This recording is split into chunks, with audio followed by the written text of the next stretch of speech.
ویسی دمیر دورو خبر جبو سیونیستان دسپیکا داویا مجبوری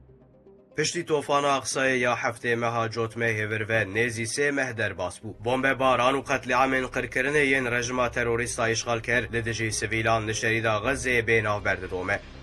لبر چاوین جیهان دوشان زندی تلویزیونان ده او وحشت و قرکرنا سیونیستان تو سینوره که ناسناکه دگل وی که دسری ده ولات اسلامی ولات جیهان او سازی ناونتوی گاوین دهات هیوی کرن مخابن نهاتا بیتن جدسپیکا قتل عامن ریخستنا ترور یا اسرائیل و دولتین کدگوتن اویج حول دیپلوماسی انجامک بستینن تو انجامک نستندن هیدی گاو بگاو غزه جروجه داکت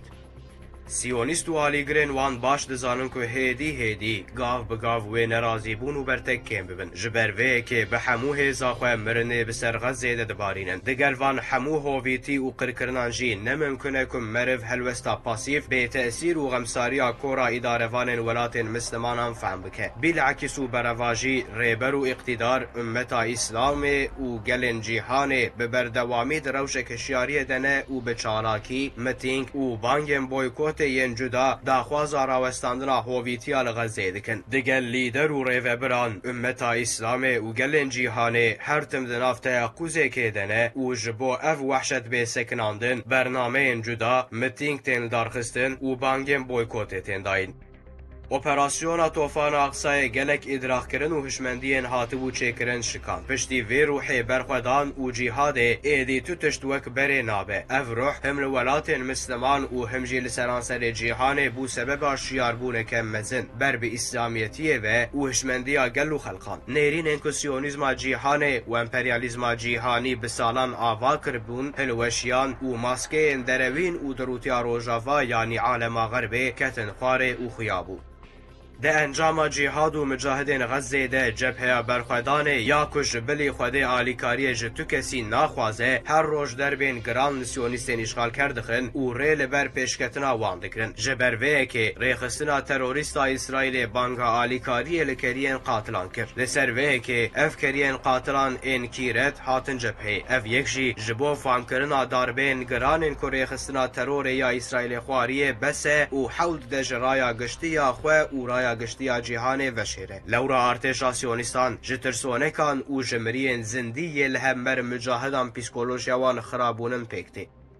دگل گازی لوان تین کرنجی عسکرین یدک ناین جبهه ین کتنجی دما کو فرسند دبینن جبهه درفن ریخستنا ترور یا اسرائیل خود سپیره هزا چکان این کج شیطان مزن امریکا و ولاتن روجاوایی امپریالیست هیویدارم و انشالله روژه که اوی چک لوان وگره و سیستما وانا زوردستی تیک بچه و مغلوب ببه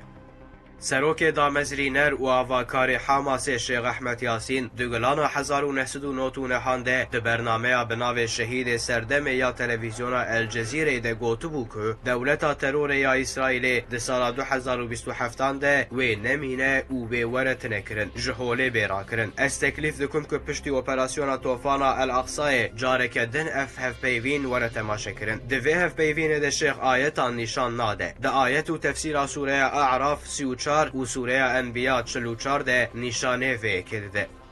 هر وسا وکا ابن حالدون جی دبر هما خویا بناو مقدمه ده دست نشان که چاوا که تمن و عمر انسانان هیه تمن و عمر دولتان جی هیه هر وها دبیجه عمر دولت که جسه نستان در باسنابه به تخمینه که عمر هر نسل که ناوینی و وسطی 40 ساله اف جی نشان ده که تمن و عمر دولتان بقاسی 120 ساله بله اپراسیون طوفان اقصای برخوادان غزه هشیاربون جیهان و میله لسر اسلام و انجام رژم سیونیست بینه و جبو مزگینی که شیخ احمد دایه و دریوه که دوی وارد جی وظیفه ما اوه که غزه امج روژه و خدا نخینن لهمبر وان نیستکو روژه سونی یعنی بقصدی هاتنن چکرن و کمینان حایدار بن حتی سرفرازی که شیخ مزگین دایه پیک به اقصا و غزه امج روژه و خدا نخینن ده هر وارد مجادله خو بدن برتک و نرازیبون خو ام نشان بدن فیرمای کو دستک و پشکرین خو ددن اشغال کران ام بویکوت بکن و وی بویکوت برفره بکن بلا اویک جبو حیات و جیانا ما به متودک حیات و جیانه روژا یکشەمیە لە مێردینێش تەرەف ئەڤیندارên پێخەمبەر ve mitîngek hat li darxistin. Roja Ewla salan û li Stenbolêş teref platforma îradeya millî ve li ser pira Galatayê meşa destekdayîna Filistînê hat li darxistin. Ez vê mitînga Mêrdînê û meşa mezin az Stenbolê hat tertîbkirin pîroz dikim. Ez hêvî dikim bibe sebeba hilweşandina sîstema zulmê bi silav û duayan.